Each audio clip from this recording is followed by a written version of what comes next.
Hello, how are you? कैसे हो सब मज़े में? तो आज हमारा जो वीडियो है फिजिक्स फॉर क्लास 11th का कंटिन्यू करते हैं। तो कौन सा वीडियो है, गेस करिए। टॉपिक क्या है? वीडियो मतलब कौन सा है, टॉपिक क्या है, ये बोल रहे हैं हम। तो वीडियो तो क्लास 11th के लिए mechanical properties of fluid part 2, ठीक है। इसमें हम लोग आज क्या देखेंगे? लास्ट टाइम हम लोग ने जो भी देखा था उससे हम आगे बढ़ेंगे। तो कौन सा टॉपिक है? इक्वेशन ऑफ कंटिन्यूटी, सातत्य का समीकरण, सातत्य का सिद्धांत, ठीक है। आप लोग डायग्राम देख रहे हैं, ठीक है। A1 A2 B1 B2 AB को ये दो क्रॉस सेक्शन एरिया है, नली है, उसके बारे में आज हम डिटेल करेंगे। तो welcome to my YouTube channel, my name is Rajkumar Tiwari, you are watching physics for class 11। Chapter का नाम क्या है? मैकेनिकल प्रॉपर्टीज ऑफ फ्लूइड 2, ठीक। तो सातत्य का समीकरण या इक्वेशन, सातत्य का सिद्धांत, जो भी आप बोल सकते हो, कि हमने आदर्श द्रव के बारे में लास्ट टाइम पढ़ा था। आदर्श द्रव, ठीक, असंपीड़ित द्रव, अश्यान द्रव, श्यान द्रव, ये सब के बारे में क्लियर किए थे। तो उसी टॉपिक को मिलाकर एक इक्वेशन बनता है जिसको हम सातत्य का समीकरण कहते हैं, ठीक है। कि आदर्श द्रव क्या होता है? आदर्श द्रव कैसा है? जिसको संपीड़ित नहीं कर सकते और जो अश्यान हो, अश्यान में जिसमें श्यानता का गुण नहीं हो। तो सातत्य का समीकरण हमको ये बताता है कि इसका स्टेटमेंट ये है कि कोई आदर्श द्रव, ठीक, मतलब ये है कि असंपीड़ीय और अश्यान द्रव किसी असमान, असमान मैंने जो बराबर नहीं हो। देखिए कितना टॉपिक है, आदर्श द्रव होना चाहिए। आदर्श द्रव मैंने क्या होगा? असंपीड़ीय होगा, असम हो, ठीक है। और किसी असमान परिच्छेद वाले, अनुप्रस्थ परिच्छेद वाले, मतलब दोनों समान नहीं हो। इधर देख रहे चौड़ा है, इधर जो है पतला है, ठीक। तो असमान अनुप्रस्थ परिच्छेद वाली नली में। और चौथी कंडीशन क्या होती है कि कैसा बहना चाहिए? धारा रेखी प्रवाह में। पहला क्या है बोले? आदर्श द्रव माने असंपीड़ित अश्यान द्रव, ठीक है। और दूसरा असमान अनुप्रस्थ, समान नहीं होना चाहिए। और किसी नली में धारा रेखी प्रवाह में बह रहा हो, फ्लो कर रहा हो, तो नली में प्रत्येक स्थान पर क्या होगा? नली के प्रत्येक स्थान पर उसका अनुप्रस्थ परिच्छेद का क्षेत्रफल और द्रव के प्रवाह का वेग का गुणनफल क्या होता है? एक हमेशा हमको कांस्टेंट मिलेगा। लास्ट टाइम मैंने इसका स्टेटमेंट दिया था कि एक बार और सुन लें। यदि कोई असंपीड़ित तथा अश्यान द्रव किसी असमान अनुप्रस्थ परिच्छेद वाली नली में धारा रेखी प्रवाह में बढ़ता है, तो नली में प्रत्येक स्थान पर उसके अनुप्रस्थ परिच्छेद का क्षेत्रफल और द्रव के प्रवाह का वेग का गुणनफल एक नियत बना होता है। इसे ही हम अविरतता का सिद्धांत कहते हैं, हिंदी मीडियम, ठीक। तो यदि किसी नली में किसी स्थान पर अनुप्रस्थ परिच्छेद का क्षेत्रफल A1 और दूसरे स्थान पर कितना होगा? A2। पहले स्थान पर अनुप्रस्थ परिच्छेद का क्षेत्रफल कितना है? A1। और तरल के प्रवाह का वेग V1, ए बी मान लगते हैं। किसी नली पर अनुप्रस्थ परिच्छेद का क्षेत्रफल A और तरल के प्रवाह का वेग B हो, तो अविरतता का सिद्धांत हमको यह बताता है कि A B equal to constant. क्या निकालेंगे? A B is equal to constant. ये क्या है? अनुप्रस्थ परिच्छेद का क्षेत्रफल और ये द्रव के प्रवाह का वेग, ठीक। Clear? When an ideal liquid means incompressible और non viscous liquid flows through a pipe of non uniform cross section and its flow of streamline, मैंने धारा देखिए, streamline, that at every point the product of area of cross section of the tube and the velocity of liquid is constant. This is known as principle of continuity. Okay? क्या लिखे? एक बार फिर से बोलते हैं।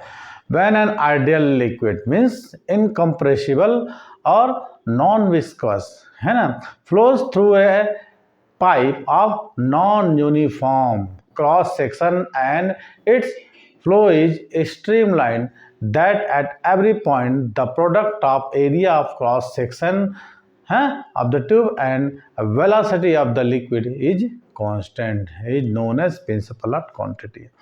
If area of cross section A and flow of liquid V, then the AB is equal to constant. यही है हमारा क्या है, सांतत्य का सिद्धांत। ठीक, मैंने नियत रहता है प्रत्येक स्थान पर, चाहे हम इधर जाएं, इनका गुणनफल जो होगा A1 V1 A2 V2 A3 V3 सभी जगह है। ये देखिए इसका क्रॉस सेक्शन एरिया है A1 है, इसका क्रॉस सेक्शन असमान अनुप्रस्थ परिच्छेद वाली है। यहाँ पर द्रव का प्रवाह का V1 मान है, यहाँ पर V2 मान है, तो इनका जो गुणनफल होगा इनके क्रॉस सेक्शन और द्रव प्रवाह का वो एक नियतांक के बराबर होगा। ठीक है, अब इसको हम प्रूफ कैसे करेंगे, देखिए क्लियर हुआ। सीधी सी बात पे आते हैं, हम टॉपिक की बात आते हैं, लिखना कैसे है प्रूफ, क्लियर। अब इसको हम प्रूफ करते हैं,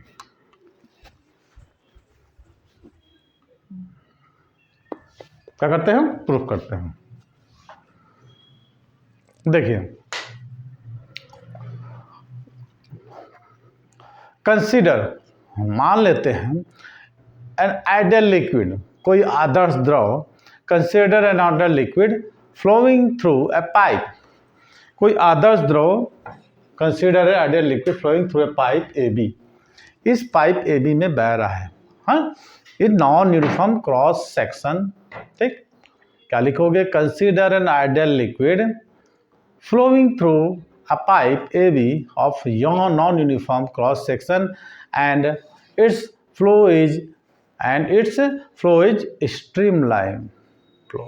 ठीक है, let A1 and A2 be the cross section area of pipe, क्या लिखो हम, let A1 A2 and the cross section area of the pipe at and A and B respectively, कि उसका A1 और A2, A1 किसका होगा, ए का अनुप्रस्थ परिच्छेद का क्षेत्रफल होगा, और A2 किसका होगा, बी सिरे का, सिरे ए का क्रॉस सेक्शन एरिया या अनुप्रस्थ परिच्छेद का क्षेत्रफल हमने A1 माना है, और सिरे बी का अनुप्रस्थ परिच्छेद का क्षेत्रफल हमने A2 माना है। और द्रव प्रवाह का वेग, तो velocity of flow of liquid at point A is V1 and another point B भी V2। क्लियर। माना कोई आदर्श द्रव, ठीक, असमान परिच्छेद है, अनुप्रस्थ परिच्छेद वाली ए बी में धारा रेखीय प्रवाह में बढ़ रहा है, तो सिरे ए पर अनुप्रस्थ परिच्छेद का क्षेत्रफल कितना होगा A1 और द्रव प्रवाह का वेग V1, इसी प्रकार सिरे बी पर अनुप्रस्थ परिच्छेद का क्षेत्रफल कितना होगा A2 और द्रव प्रवाह का वेग V2 होगा। ठीक, ये तो क्लियर होगा हमने। अब इसमें जो लिक्विड फ्लो हो रहा है, ये लिक्विड है, तो इसको हम लिख देते हैं cross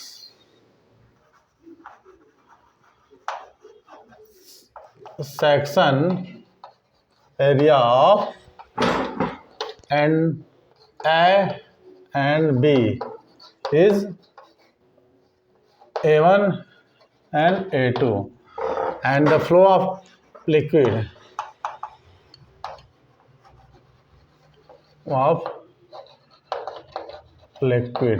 B V1 and V2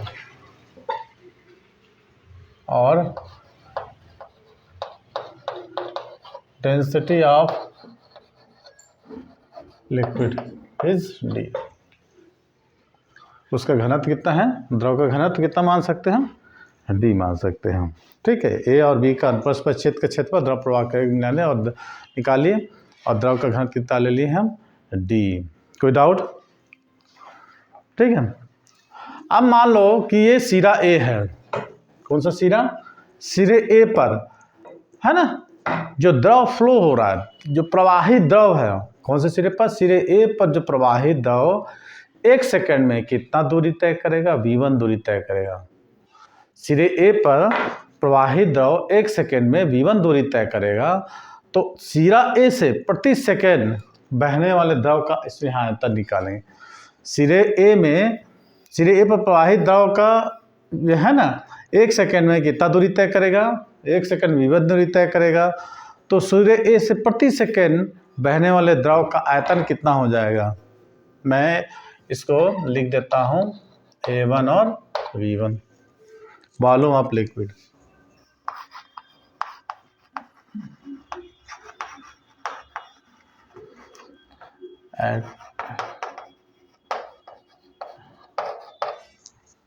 ठीक है, क्लियर। क्या लिखे हमने, फिर से देख लीजिए कि सिरे ए पर जो द्रव बह रहा है, प्रवाहित द्रव 1 सेकेंड में v1 दूरी तय करेगा, अतः सिरे ए से नली में प्रति सेकेंड बहने वाले द्रव का आयतन हो गया। तो volume of water entering at 1 second, ठीक है। क्या लिखोगे, the volume of water entering in 1 second, हमने निकाल दिया A1।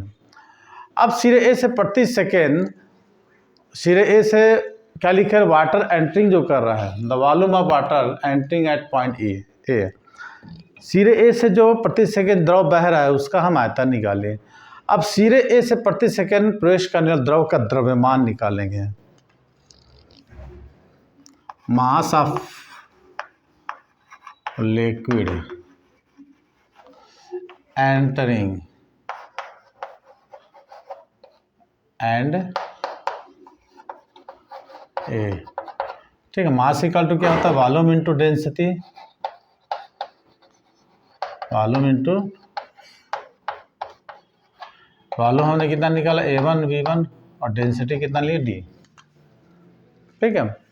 सिरे ए से प्रति सेकेंड प्रवेश करने वाले द्रव का द्रव्यमान, the mass of water entering at A in 1 second, क्या लिखोगे, the mass of water entering at A in 1 second, mass equal to volume into density, तो A1 V1 D। इसी तरह सिरे बी से प्रति सेकेंड निकलने वाला द्रव, the volume of water living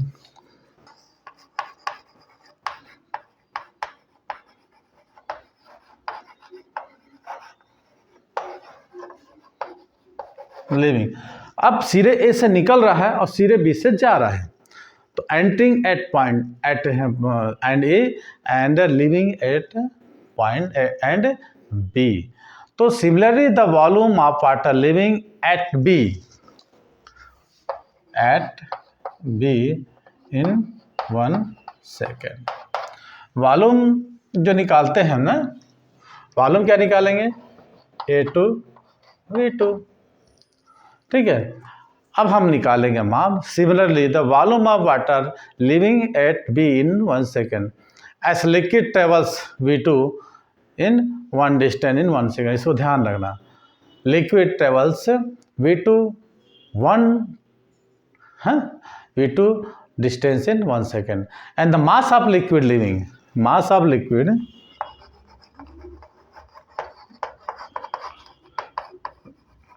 mass of liquid कहाँ का, जैसे हमने मास निकाला था कहाँ, सेट पॉइंट का, उसी तरह हम निकालेंगे जो निकल रहा है द्रव उसका मास निकाल, the mass of liquid living,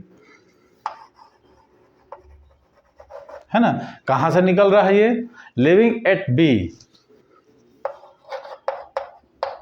in 1 second. तो मास इक्वल टू क्या होता है, वॉल्यूम इंटू डेंसिटी, तो यहाँ पे लिख लोगे A2 V2 इंटू डी। सिरे से प्रवेश करने वाले द्रव का द्रव्यमान 1 सेकेंड में, सिरे बी से निकलने वाले 1 सेकेंड में प्रति सेकेंड निकलने द्रव का द्रव्यमान हमने निकाल लिया, ठीक है।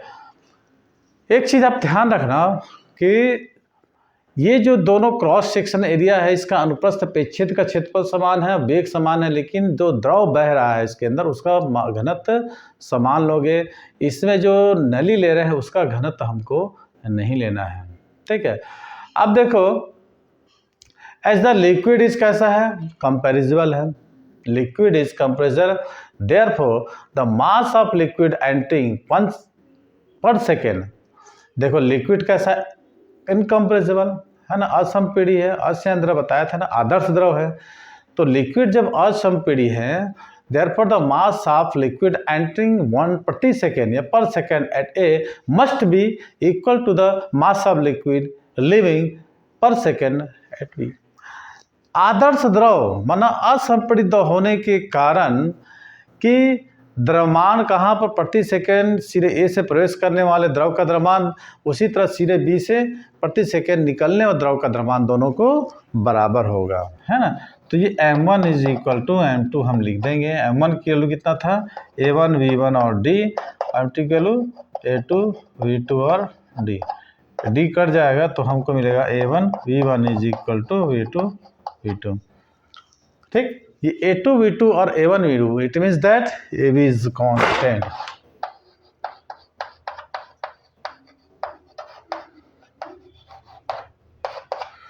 यही है प्रिंसिपल ऑफ कंटिन्यूटी। ठीक है, अब देखिए कंक्लूजन, यहाँ तक तो क्लियर होगा कि सातत्य का जो समीकरण था सिंपल इस पर आधारित था कि हमने एक असमान परिच्छेद की नली ले लिया है ना, और असमान परिच्छेद की नली लेने के बाद क्लियर सिरे ए से प्रति सेकंड प्रवेश करने वाला द्रव का द्रव्यमान और सिरे बी से प्रति सेकंड निकलने वाला द्रव का द्रव्यमान हमने ज्ञात कर लिया। ज्ञात करने के बाद हमने जो द्रव लिया है आदर्श है अर्थात असंपीड्य incompressible and non viscous liquid है, तो उसके लिए मास इक्वल होगा। मास इक्वल होने के बाद हमने कांस्टेंट प्रूव किया। तो ये जो इक्वेशन है भी कांस्टेंट, इससे क्लियर क्या होता है, क्या क्लियर होगा, इक्वेशन 1 ये जो लिख रहा है इसको 1 मान लो, is known as the equation of continuity. इसी समीकरण को हम सातत्य का समीकरण। Clearly more is area of cross section, क्या क्लियर होता है इस इक्वेशन से, more is area of cross section at point less the velocity of flow of the liquid vice versa. AB is the inversely proportion, means AB is constant, तो A is the inversely proportion to B, they are inversely proportion to A and B, the product AB constant and AB is the inversely proportion to, क्या लिखा है, more is the area of cross section is given point less the velocity of liquid, therefore the streamline are widely separated in the region of larger cross section area and are closely packed in the region of smaller cross section area। Okay, तो नली के देखिए ये मैंने लिखा है, ये चौड़ा भाग है, ये चौड़ा भाग भी, तो नली के चौड़े भाग का वेग का प्रवाह कम होता है, एरिया ज़्यादा होता है ना, तो जो चौड़ी नली है उसमें द्रव का प्रवाह का वेग क्या होगा, ज़्यादा होगा कम होगा, कम होगा, और जो सकरी नली में इसमें द्रव का प्रवाह का वेग अधिक होगा। ठीक है, तो इट इज़ क्लियर दैट नली के चौड़े भाग में द्रव के प्रवाह का वेग कम और संकीर्ण भाग में द्रव के प्रवाह का वेग अधिक होता है। चौड़े भाग का वेग कम होने का धार रेखाएँ दूर दूर होती है और पतले भाग में वेग अधिक होने के कारण धार रेखाएँ एक दूसरे के पास पास होती है। ठीक है, क्लियर हुआ है सब। तो इस समीकरण से हमने यह क्लियर किया कि सकड़े और चौड़े भाग में क्या होता है, धारा रेखीय प्रवाह में जो वेग धाराएं चौड़े भाग में दूर दूर और सकड़े भाग में पास पास होगी, क्योंकि ये किस पर डिपेंड करेगी, वेग पर। क्लियर, तो ये तक क्लियर हुआ। अब अगला टॉपिक हमारा होगा बहते हुए द्रव की ऊर्जाएं। ठीक है, क्लियर, ये हो गया हम प्रिंसिपल ऑफ कंटिन्यूटी। इसको आप आसानी से एग्जाम में लिख सकते हैं, चाहे कोई सा पैटर्न हो, CBSE हो चाहे CG हो, CG मीन्स स्टेट बोर्ड। अब हम जो द्रव बह रहा है, ऊर्जा एनर्जी तो सब में रहती है। आप द्रव के नीचे खड़े होकर देखिए, बहुत चोट लगेगा। जो द्रव बहता है, बड़े बड़े आंधी तूफान में जो आता है, तो पानी जब बहता है तो बड़े बड़े चीज़ों को, पत्थरों को उठा ले जाता है। लिक्विड का फ्लो बहुत ज़्यादा होता है, माने उसमें ऊर्जा होगी। केदारनाथ में सब 2013 में जो आबादी आई थी, देखिए बड़े बड़े पत्थरों को अपने साथ ले गया। उस समय मैं वहीं पर था। पिछले साल जब अमरनाथ यात्रा में हादसा हुआ था, उसमें भी देखो बड़े बड़े गुफा के पास से बड़े बड़े शिलाओं को, पत्थरों को लेके गया था। तो हम ये कह सकते हैं कि बहते हुए द्रव में क्या होती है, ऊर्जाएं होती हैं। ठीक है, तो ये कौन कौन सी ऊर्जाएं होंगी उसको हम देखेंगे। एनर्जी ऑफ फ्लोइंग लिक्विड, इसको हम मिटा लेंगे, और बहते हुए द्रव में जो ऊर्जाएं होंगी उसको हम देखेंगे। तो टॉपिक चेंज कीजिए आप, है ना, क्या टॉपिक करेंगे, बहते हुए द्रव की ऊर्जाएं। क्लियर, मिटा देते हैं इसको।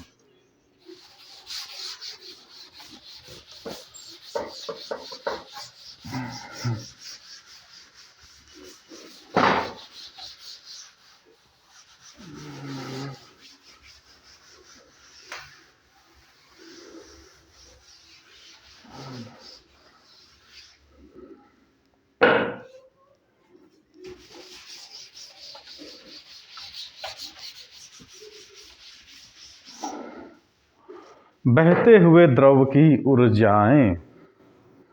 Clear?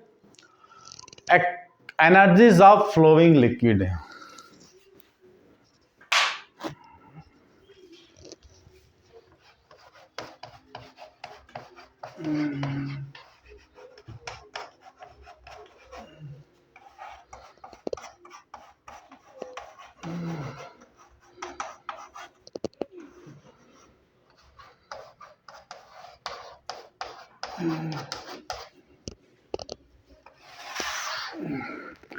Energies of flowing liquid.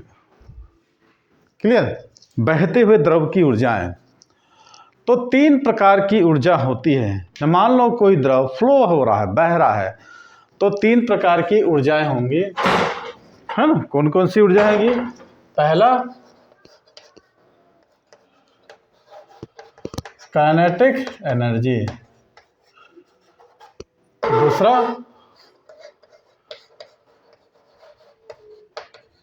Potential energy, और तीसरा होगा प्रेशर एनर्जी।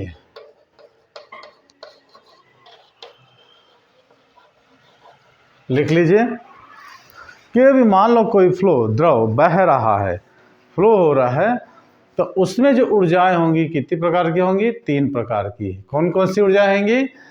पहला काइनेटिक एनर्जी, दूसरा पोटेंशियल एनर्जी, और तीसरा प्रेशर एनर्जी। ओके? जो बहते हुए द्रव में ऊर्जा होती है तीन प्रकार की होती है।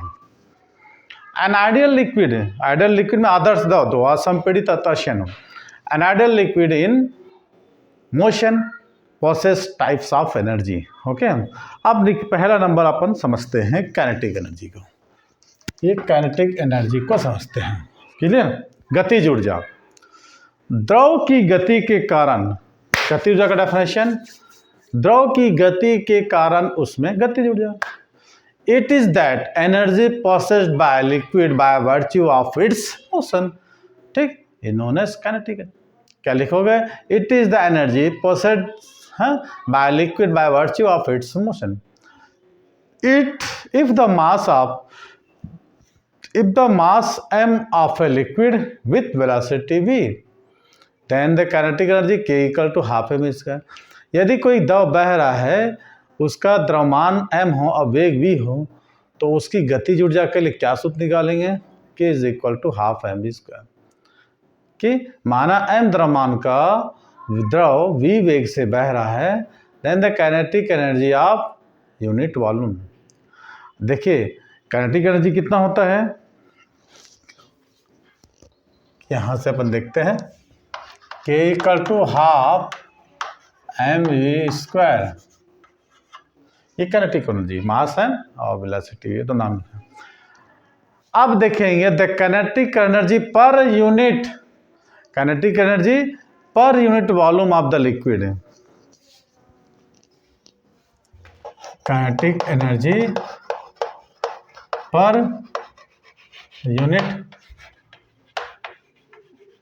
Volume of liquid, per unit volume. तो क्या करेंगे? 1/2 M V square upon capital V. कोई doubt? Per unit volume of the liquid, तो हम इसको 1/2 माने के अपॉन वी कर सकते हैं। पहले ले तो इसको हम ऐसा भी लिख सकते हैं 1/2 एम अपॉन वी और वी स्क्वायर। ये वेलोसिटी वॉल्यूम है। तो मास इक्वल टू क्या होता है? Volume into density. तो mass upon volume equal to density होता है ना। तो हमारा क्या यहाँ पर रख देंगे इसको 1/2 डी वी स्क्वायर। ठीक है? D equal to M by V. तो एक द्रव के एकांक भार की काइनेटिक ऊर्जा को, है देखिए ध्यान रखिएगा, द्रव के एकांक भार की काइनेटिक एनर्जी को हम वेग शीर्ष या वेक्टर हेड कहते हैं। The kinetic energy of per unit weight, the kinetic energy of, लिख देते हैं the kinetic energy of per unit head is known as, क्या बोलेंगे, क्या बोलेंगे, वेक्टर हेड।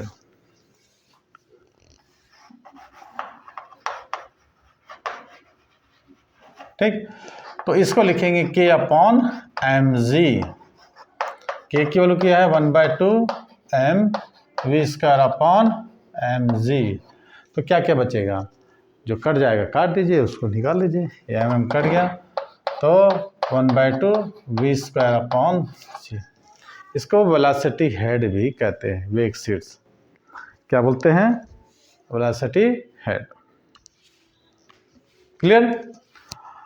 तो क्या लिखे, द्रव के एकांक भार की काइनेटिक एनर्जी को हम वेग शीट्स कहते थे। The kinetic energy per unit weight of a liquid is known as velocity head. अब अगला टॉपिक आता है हमारा पोटेंशियल एनर्जी। पोटेंशियल किसी वस्तु में उसकी स्थिति के कारण जो ऊर्जा निहित होती है, तो वस्तु की जगह हम लगाएंगे द्रव। द्रव की स्थिति के कारण उसमें स्थितिज ऊर्जा होती है। इट इज, क्या लिखोगे, it is energy possessed by liquid by virtue of its position is known as potential. Let a liquid माना कि कोई द्रव जिसका द्रव्यमान mass m is saturated at h height above, saturated h above the earth surface, then the potential energy U equal to mgh। छोटे class में अपन पढ़े थे, माने कि कोई द्रव h ऊंचाई पर है तो उसकी स्थिति ऊर्जा कितनी हो जाएगी, mgh। m is the mass of liquid and g is the potential energy, gravity हो जाएगा, h is the height above the earth surface. ठीक है, अब निकालेंगे therefore potential energy per unit volume, वैसे जैसे निकाले थे potential energy per unit volume. तो हम क्या निकालेंगे, U upon V, potential energy per unit volume of the liquid mgh upon V कर दो, mgh अपॉन V। फिर यहाँ से मास अपॉन V क्या हो जाएगा, मास अपॉन V डेंसिटी, ये हो जाएगा dgh। ठीक है, potential energy per unit volume.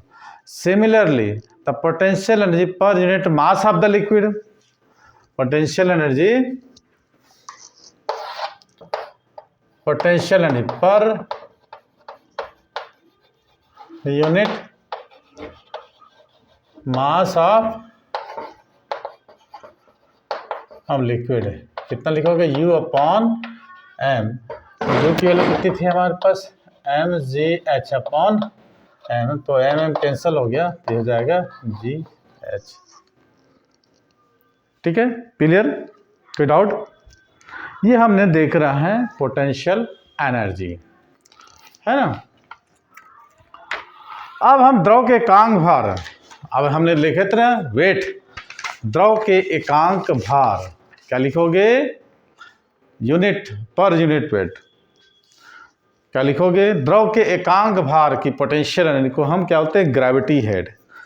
द्रव के एकांक भार की पोटेंशियल एनर्जी को हम क्या बोलते हैं, पोटेंशियल ग्रेविटी हेड, या स्थैतिक शीर्ष या स्टैटिक हेड बोलते हैं। एक बार फिर सुनिए, द्रव के एकांक भार की स्थितिज ऊर्जा को गुरुत्व शीर्ष या स्थैतिक शीर्ष, वेक्टर हेड या static head. The potential energy per unit weight of the liquid है, क्या लिखोगे, the potential energy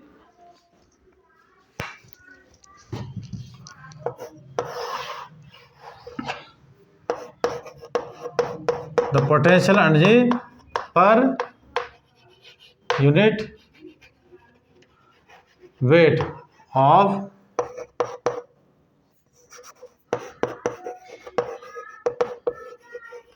liquid is known as, क्या बोलेंगे, बताया था अभी, ग्रेविटी हेड या स्टैटिक हेड।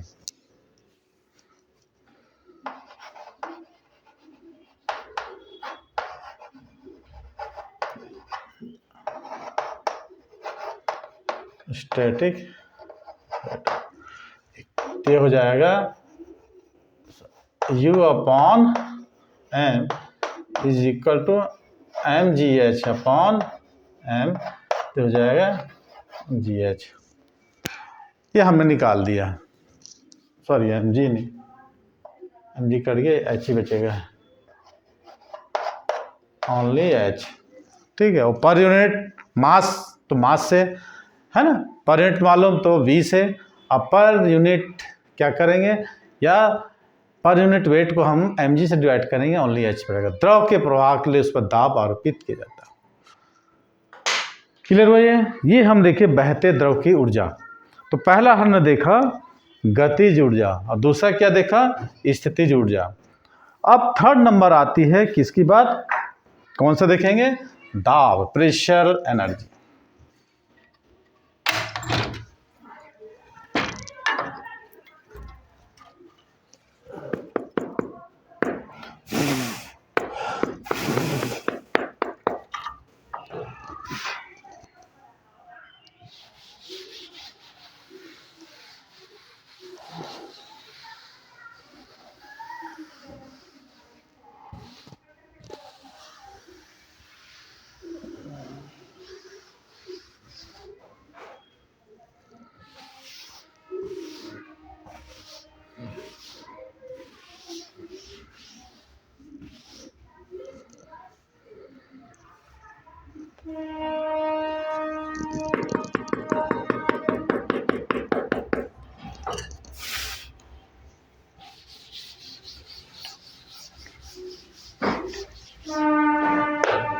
क्लियर। अब देखेंगे हम दाब ऊर्जा, प्रेशर एनर्जी। प्रेशर में हम पढ़े आ रहे हैं प्रेशर एनर्जी।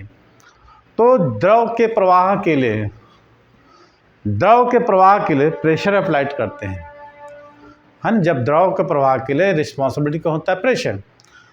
अब दाब लगाते हैं हम, तो दाब के कारण द्रव की ऊर्जा को दाब ऊर्जा करेंगे। जब दाब लगाएंगे और जो ऊर्जा क्या होगी, कंज्यूम बोलता हूँ, निहित होगी उसमें, उसको दाब ऊर्जा बोलेंगे। It is energy processed by liquid by virtue of its pressure.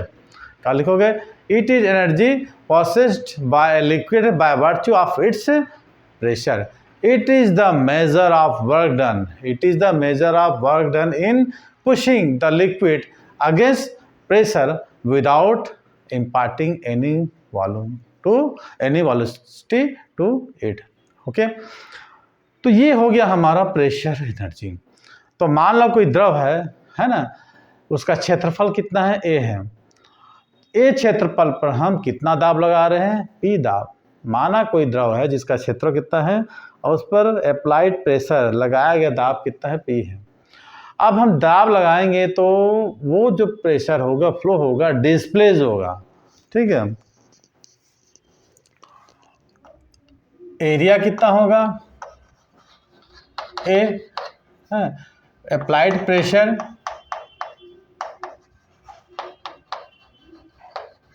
P and the displacement to x। ठीक, क्लियर यहाँ तक। माना कोई द्रव है, उसका क्षेत्रफल A है, area suppose A and applied pressure कितना होगा P and displace x, then द्रव की दाब ऊर्जा, pressure energy of liquid, pressure energy of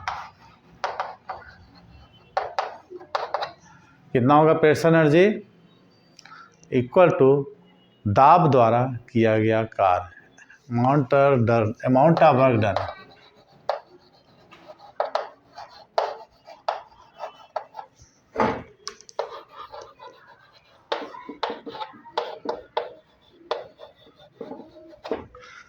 ठीक है, क्लियर हुआ। द्रव की दाब ऊर्जा बराबर द्रव द्वारा किया गया कार्य।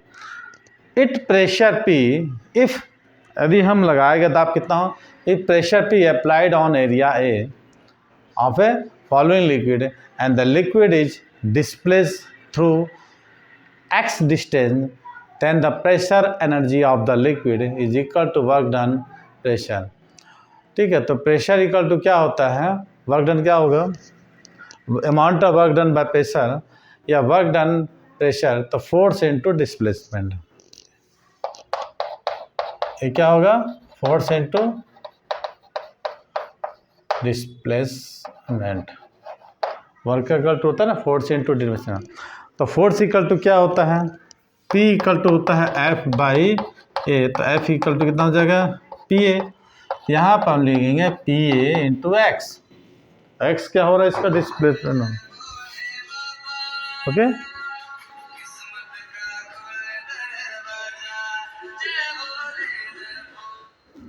ओके। एक्स देख क्या है, डिस्प्लेसमेंट है। अब देखिए ये P length into breadth into height, x क्या हो जाएगा, volume. Ax is the volume. Clear. अब निकालेंगे हम प्रेशर। ये हमारा फार्मूला निकल गया PV। तो प्रेशर एनर्जी ऑफ यूनिट क्या निकालोगे, pressure energy of unit volume of liquid. Pressure energy of liquid है ना। देखिए ये जो हमने प्रेशर निकाला है, प्रेशर इनटू ये क्या वॉल्यूम है, ना कि प्रेशर और वेलोसिटी है। तो हम निकालेंगे pressure energy of liquid, pressure energy of unit volume है ना, यूनिट है ना। प्रेशर एनर्जी ऑफ क्या निकालोगे, यूनिट वॉल्यूम ऑफ लिक्विड।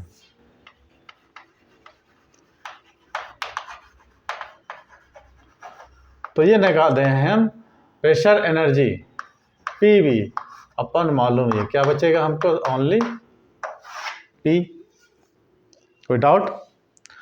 द्रव के प्रति एकांक आयतन की दाब ऊर्जा निकल गया, क्या निकल, द्रव के प्रति एकांक आयतन की दाब ऊर्जा। सिमिलरली इसी प्रकार pressure energy of unit mass of liquid,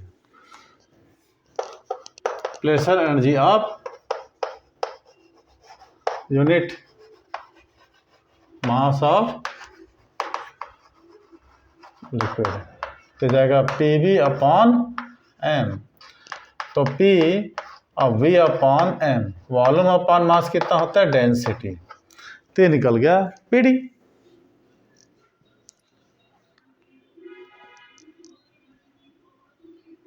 clear है, ठीक है। ये mass equal to volume into density, ठीक है। तो मैंने उल्टा लिख दिया, P अपॉन D होगा। तो ये हो जाएगा M upon V equal to D।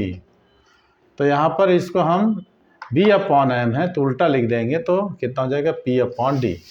तो ये निकल गया कितना, pressure energy of unit mass of liquid.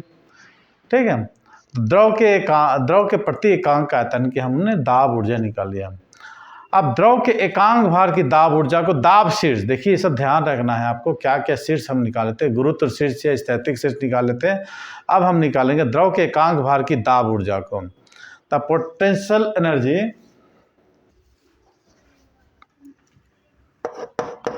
The pressure energy of per unit weight, ठीक है। The pressure energy per unit weight of the liquid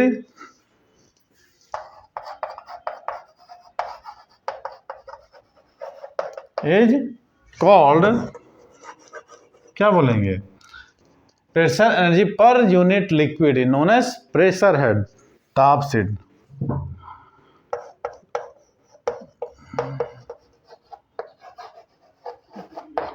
ठीक है। तो ये क्या निकाला था हमारे, PV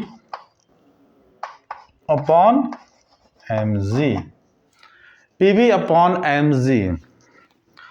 तो हम इसको लिख सकते हैं P upon G into M by V। तो M बाई V क्या हो जाएगा हमारा, D हो जाएगा। तो ये हो जाएगा DG। ठीक है। दाब शीर्ष, प्रेशर एनर्जी में दाब शीर्ष P अपॉन DG। ये हमने देखा तीन टाइप के एनर्जी जो थे ना, तीनों टाइप के एनर्जी में हमने देखा, दाब शीर्ष देखा और ये सब शीर्षों को देखा। ठीक है। दाब ऊर्जा हमने देख लिया। अब अगला टॉपिक हमारा आता है बर्नौलीज का थ्योरम। ठीक है।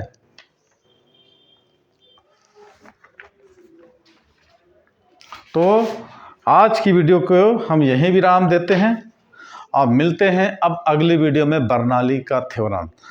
तो ये हमने 3 प्रकार की बहते हुए द्रव में जो ऊर्जाएं होती है, किनका से ऊर्जाएं होती हैं, काइनेटिक एनर्जी, पोटेंशियल एनर्जी और pressure energy. Per unit volume देखे हैं हमने, पर यूनिट मास देखे हैं और पर यूनिट वेट देखे हैं। ठीक है, तो उसके हम वेक्टर को भी देखें। तो इस चीज़ को जब आप लोग ध्यान रखेंगे तब बर्नौली का थ्योरम आपको अच्छी तरीके से समझ आएगा। ठीक है, तो वीडियो अच्छी लगी तो लाइक करके शेयर कीजिएगा दोस्तों के साथ, और यदि नए आप देख रहे हैं, पहली बार देख रहे हैं, तो उसको सब्सक्राइब करना ना भूलें। सब्सक्राइब करेंगे तो नोटिफिकेशन के लिए आपको ऐसे ही अच्छी वीडियो हमारे द्वारा बनाई हुई जो कि आपको एग्ज़ाम में काफ़ी सहायक होने वाला, यूज़फुल होने वाला है, को मददगार होगी। ठीक, तो thanks for watching my video. मिलते हैं अब अगला वीडियो बर्नौलीज़ थ्योरम।